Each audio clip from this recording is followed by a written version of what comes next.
Neno hili si hivyo. Mambo ni matatu. Ladies and gentlemen, good morning and welcome back to our channel once again. Over the weekend, on Sunday to be precise, I did a video on this platform. And in that video, I revealed to you guys that ODM party had hatched a plan to remove Edwin Sifuna as the Secretary General of the party. And I remember going through some of the comments, and I was actually shocked that some guys actually accused me of spreading propaganda. Allow me to report again to you guys that tomorrow, ODM party is going to remove Edwin Sifuna. They have convened a meeting in Mombasa. And on top of that agenda is the removal of Edwin Sifuna as the Secretary General of the party. And they will go with it like that until it will be ratified at the NDC. And if you want to confirm that that plan has been hatched, pay very close attention to statements coming from some quarters. One of the people who have talked in a manner suggesting that Edwin Sifuna is going to be removed is none other than John Mbadi. Ladies and gentlemen, I want you guys to listen to John Mbadi, because John Mbadi is not your ordinary Kenyan. John Mbadi is a cabinet secretary for Treasury and therefore should not be playing politics. But importantly, John Mbadi is one of the former allies of Raila Odinga. It is Raila Odinga who seconded Badi to work with William Ruto as the cabinet secretary for Treasury. Raila Odinga himself. That's a very powerful docket. And apart from that, Badi also served as the chairperson of ODM party. Raila Odinga again picked Badi, just the way he picked Edwin Sifuna as the SG. He picked Badi as the chairperson of ODM party. So which means John Mbadi and Edwin Sifuna used to sit on the same table with Raila Odinga on any ODM matter. So whatever Mbadi says, for me, is important, politically speaking. So I want you guys to listen to John Mbadi, and after that, I'm going to dissect what John Mbadi is trying to say. Someone like Sifuna will not remain in ODM because already is conflicted. He is now selling the agenda of someone else. Why are you pretending? You cannot keep him in the party. He is gone. Allow him to go.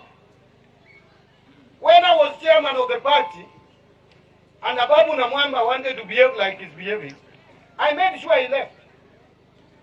I convened disciplinary committee against him as the SG. And by the way, let nobody cheat you. At the SG is keeping documents of the party. That one we changed a long time ago. We created trustees. We sat down. Sifuna does not even know where the registration certificate of ODM is. He does not know. If he has seen him, let him take a photo of that certificate and put on WhatsApp. He can live with the people he will live with. But the party will remain cohesive. We need a cohesive outfit. Not a party where the party leader says this, then another official says the other. Today they are in Busia, selling an agenda we don't know. They are saying Raila did not leave us in Broadway. Who took Badi to Broadway to government? Did they question him? And he died while we were in government. And he said that 2020, up to 2027, after 2027, hata bado tutaendelea kufanya kazi. That was Raila Odinga. But even if he did not say that, where do you want us to go? Let us assume Raila did not say that. Where do you want us to go? Do you want us to join Gachagua? Or do you want us to go with Matiangi? Or do you want us to go with Kalonzo? As we will work with Ruto to 2027 and beyond. And 2032, some of us are ready to take over as the president of this country. We are ready. We are ready. If we are not ready, kaa kando. Sisi tuko tayari. Kama unataka kusimama 2027, sema. Mimi sitaki kusimama president 2027. But 2032, That is John Mbadi. And if you paid very close attention, John Mbadi is just saying that ODM party ought to have removed Edwin Sifuna long time ago. Let me ask you this question, and I want to read your comments.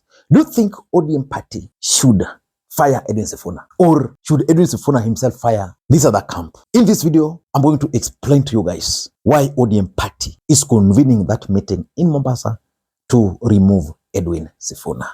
Before we do that, for those who are watching this channel for the first time, please take a second or two, click the subscribe button so that next time we produce a video like this, YouTube will automatically notify you. And to the subscribers, I want to continue thanking you guys for your continued support, because without that support, this channel cannot be where it is. Ladies and gentlemen, this is the reason why ODM is convening the meeting to remove Sifuna. Number one, there is Uhuru factor in Edwin Sifuna's politics. They believe so. A few days ago, last week, Uhuru Kenyatta engineered hostile takeover of Azimio coalition. Uhuru Kenyatta decided to remove Junet Mohammed, and he replaced him with Karoli Omondi as the SG of Azimio coalition. He did not consult anybody in ODM party. And because there's always been that link between Sifuna, Kenya Moja, and Uhuru Kenyatta, these guys read something. Because Karoli Omondi has made it very clear, he said it several times, that for him he's going to contest again in his constituency. But he's not going to run as ODM. So in short, Karoli has left ODM party. But this is the person Uhuru Kenyatta picked to represent ODM as the SG of Azimio. The ODM leadership read this as part of that wider strategy to take control of ODM party. Because if Karoli is the SG of Azimio coalition, because Azimio coalition is a party, and then also you look at this other side, Sifuna is also the SG. And you know the role of the SG. This other camp feared that Uhuru Kenyatta was planning to indirectly take control of ODM party and Azimio through Edwin Sifuna.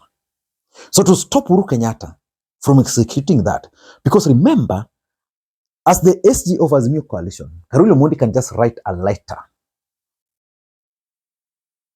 to Speaker of the National Assembly, to Speaker of the National Assembly, and request him that they want to make changes as Azimio coalition party in parliament.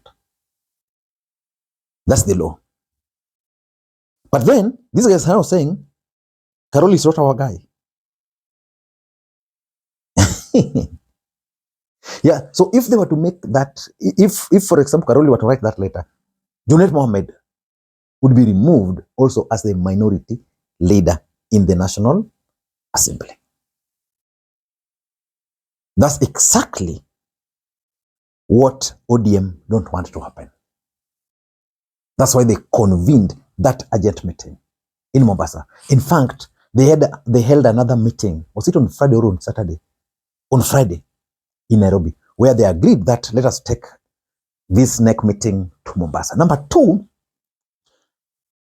there's a very strong feeling in ODM party that Edwin Sifuna has made his mind to leave ODM party. And because he has made his mind, there is nothing they can do. Even if today they were to say that they are leaving broad-based government, Edwin Sifuna has made his mind, it's not going to work with them. They believe so.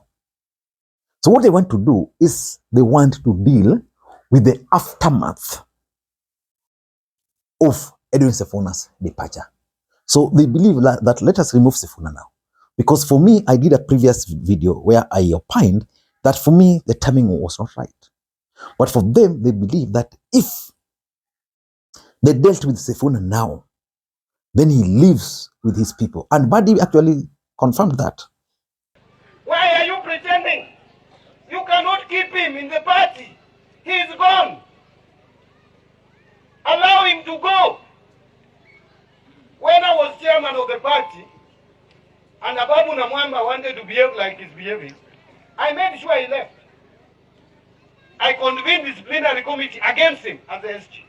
And by the way, let nobody cheat you. At the SG is keeping documents of the party. That one we changed a long time ago. We created trustees. We sat down. Sifuna does not even know where the registration certificate of ODM is.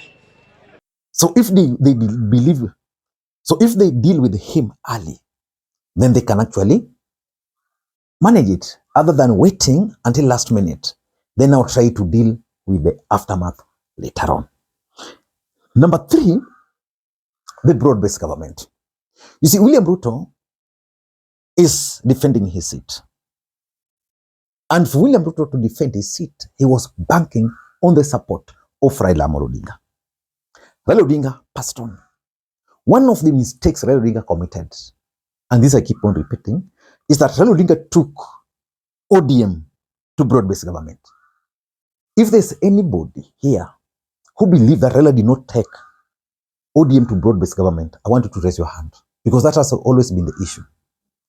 Personally, when Raila Odinga took ODM to broad-based government, I did not approve it. So the thing is, Raila took ODM to broad-based government. People like Badi did not appoint themselves to the cabinet. People like Wandai, you can call them names, but they did not appoint themselves to those positions. Raila Odinga actually took them there. But the only mistake Raila Odinga did was to take ODM to broad-based government before taking people there. The sad news is he passed on before he actually moved with most people. But by the time he was dying, most of ODM supporters had started aligning to that side. Sifuna, even when Raila Odinga was alive, was very clear that for him, he cannot work with William Ruto. So if when Raila Odinga was alive, he could not work with Ruto, what about when now Raila is not there? So these guys know that, I mean, he can't support. So because they also want to support Ruto, they also want Ruto to see them to be working, they have to make move. They have to kick Sifuna out. And importantly, and this is something they also know, Edwin Sifuna is facing serious political dilemma in Nairobi. If you look at the political history of Nairobi, opposition has always had. The opposition in Nairobi has always had upper hand when it comes to winning seats. The senator, the governor, in most cases, it's only even Sonko won from the opposition because Kidero was defending. Yeah. So the truth of the matter, and this is the reality,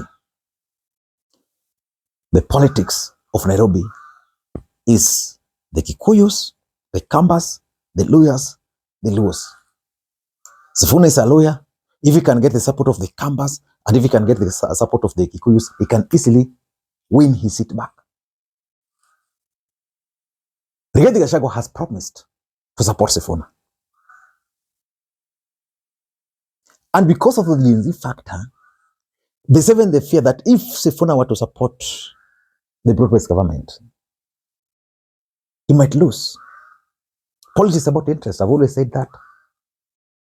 Personal interest, two things, interest and betrayal. Sifuna must look for his personal interest. And these guys are well aware the dilemma Sifuna is facing in Nairobi. So they know that even if they say what, even if they do what, Sifuna is going to leave ODM and join the other coalition. I don't know what you think, but for me, for ODM, they must remove Sifuna. For the consequences, it might actually affect them in a very big way. I don't know what you think. That's my take. Until next time, this is Makwiny. Bye-bye.